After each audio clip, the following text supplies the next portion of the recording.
All right, welcome to our editorial board interview with Sarah Slattery. She is a candidate for the legislature in District 2.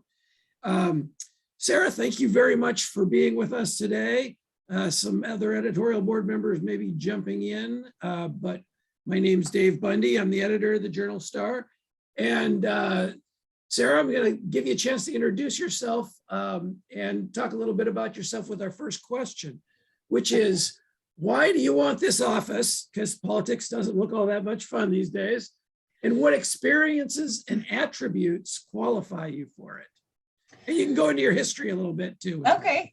Well, yeah, my name is Sarah Slattery. I am a chef, caterer, small business owner, single mother, and school nutrition director. I live in Plattsmouth, Nebraska. I've lived in legislative district 2 my entire life, and I was just as shocked as anyone when I saw I got part of Lancaster and Lincoln roped into the district last year with redistricting. But I'm happy to have you guys, and I'm excited to get to know my neighbors in Lincoln a lot better through this process.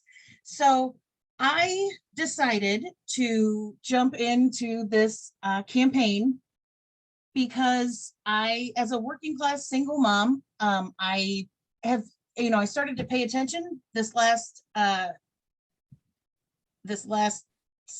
couple cycles up to what my current senator was doing to help people like me, working class families, and the answer is not much. I think that we deserve better representation. The elected officials should reflect the diversity of their constituency, and that not just meaning ethnically, but socioeconomically, along gender lines. I know 26% of the legislature is women when we make up 50% of the population. So I think it's important to get more women in these places where decisions are being made, and also generationally. I think that having a variety of people of all ages in the same room making these decisions is really important. So those are kind of the reasons why I got motivated to jump into this race, because I think that people like me, my friends and neighbors in this district, have been overlooked for a long time by our elected officials, and I think that we deserve better than that. All right, thank you. And we'll have a wrap-up question at the end. If you think of an answer to that first question that you wish you'd said, there'll be a chance. Right. I guess I didn't say anything about what makes me qualified. I think being an engaged and active citizen in my community and knowing what my friends and neighbors are struggling with, that makes me qualified. I think that anybody that is willing to do it is qualified to do it. All right. Next question. Governor Ricketts and the legislature have proposed measures related to land use, education, public health, and often these decrease local control. What is your philosophy as far as local control for schools, municipalities? I think it's important that these communities get to make their own decisions about what happens in their schools and in their communities. However, I do think that the larger picture of where the funding comes from and how we distribute it, more equally among the schools and the communities in our state. So I think that those may be big financial decisions, are state level, but the decisions about the operations of schools and town village boards and things like that, those should be made at the local level. Okay. Any specific thoughts on, say, the Lincoln Lancaster Health Department or library selections on books? Those are two things that have popped up regarding local control issues. Well, so I don't think that I'm firmly anti-banning books. I don't think that taking away things for people to learn from is ever a good idea. So in that respect, yes, I think that maybe there should be some oversight into what these local municipalities are doing and why. Because I think that to have a standard curriculum across the state involving books to be read and things like that, that's important. Especially in public schools, in public settings, public libraries. I think that everything should be fully transparent and nothing should be banned. Okay. Unless the legislature does something amazing and completely solves the corrections crisis between now and the end of the session, that will be something that the legislature will need to address in the future. So in your mind, what would your priorities be for addressing the problems in corrections and the high inmate overcrowding? And what solutions do you see for solving the corrections crisis?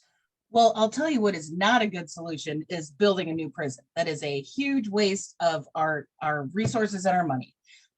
What we need to be doing is investing in programs that help prevent recidivism in the system, that help when people get released, help them assimilate back into normal life. I think that a lot of the times it's just kind of they get released and they don't get any help from there, and then they end up back in the same spot. I think offering those kind of services to them, before they on their way out and after they're out of being incarcerated, that will help prevent their reentry. And then also addressing, the fact that we lock so many people up for nonviolent offenses, maybe reevaluating the things that we send folks to prison for versus probation or treatment plans, treatment programs and things like that. Okay. Another big one for the legislature that probably won't get finished up this session is tax reform. So what, do you have any thoughts? And if you had a solution, maybe it'd already be done, but what direction do you think the legislature needs to move to reform the way taxes are distributed, of the three-legged stool, and then in doing that, how do you make sure that education remains properly funded? Right. This is, that's kind of the question of the century. I don't know that there's a good, solid, correct answer, but yes, balancing the three-legged stool is number one priority. Property taxes have gotten outrageous. We need to find ways that we can increase state revenue without burdening working class folks. I also think it's important to look into new streams of revenue. For instance, in Cass County, and I'm going to the county commissioners meeting next Monday evening, there's a proposal for a solar farm outside of Murray, which would bring in $1 million to the county every year. There are opponents to this, and I blows my mind as to why, because $1 million in extra revenue could really help us out, and especially our rural, the Conestoga School District that is within that, where that solar farm would be. So looking into things such as that, where we can bring in additional revenue streams that don't burden people, but maybe more corporations and things like that. Okay. Let's see. All right. Next question. This will be a loaded one. Do you believe efforts to investigate the 2020 election in Nebraska are warranted? Do you support efforts to change the state's election law and procedures?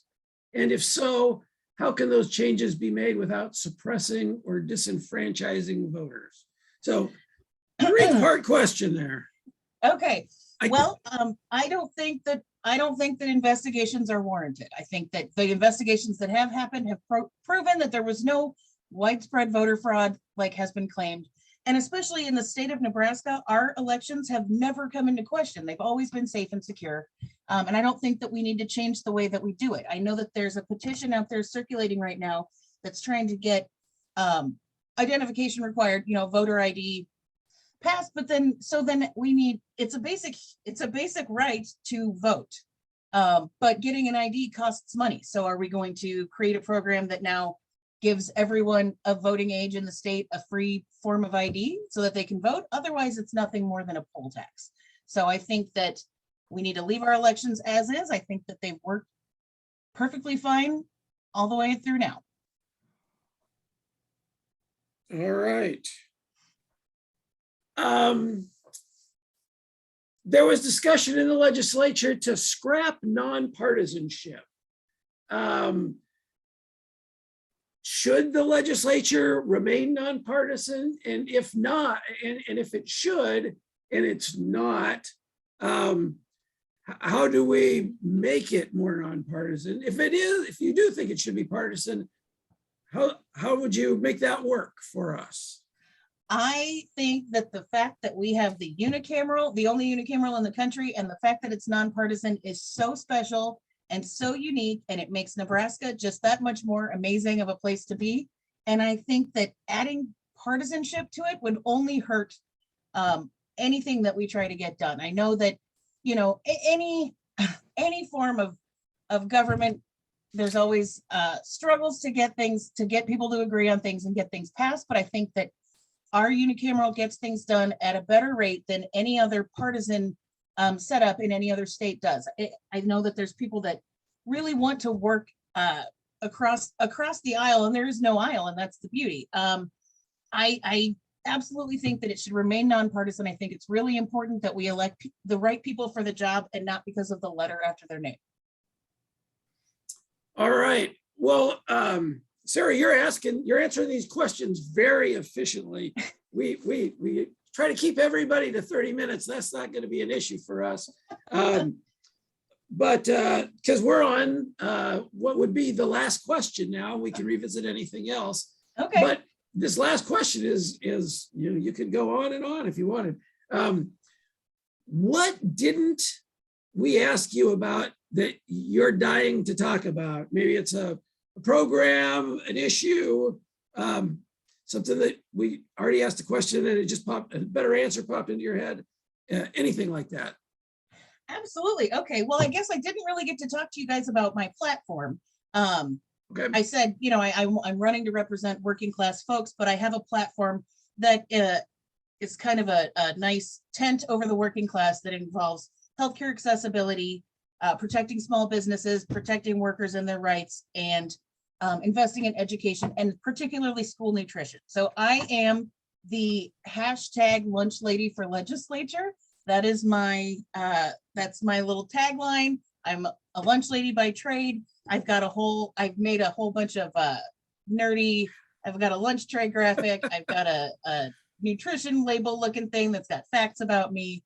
So yeah, I want to reiterate that I'm running to represent working class folks like myself and make sure that our interests are heard in the unicameral.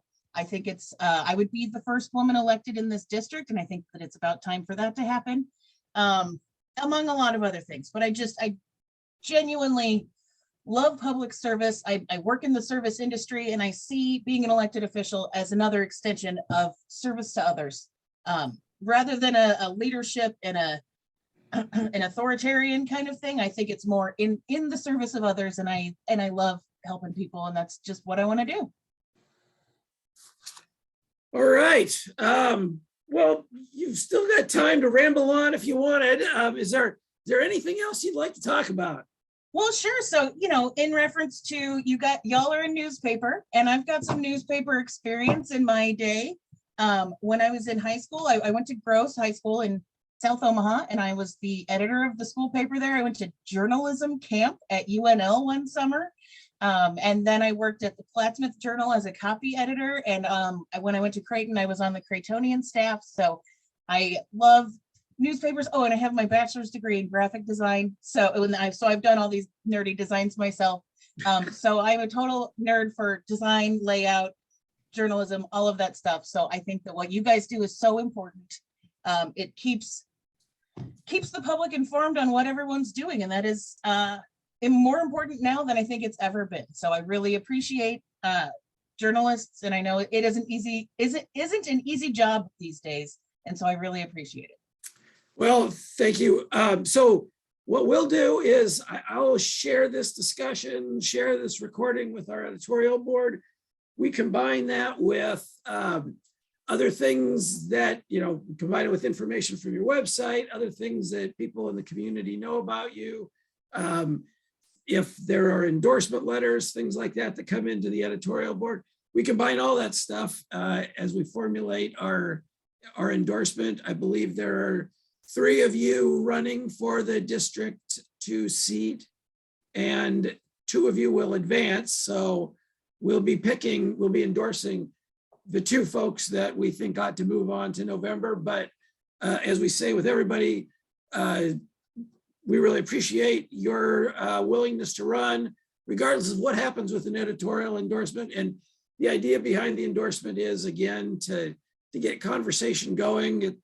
People often do exactly the opposite of what the Journal Star says. So we get that, but we hope that we get people talking. So, well, good. That's all I'm looking for. All right. Well, with that, Sarah, I am going to stop our recording. And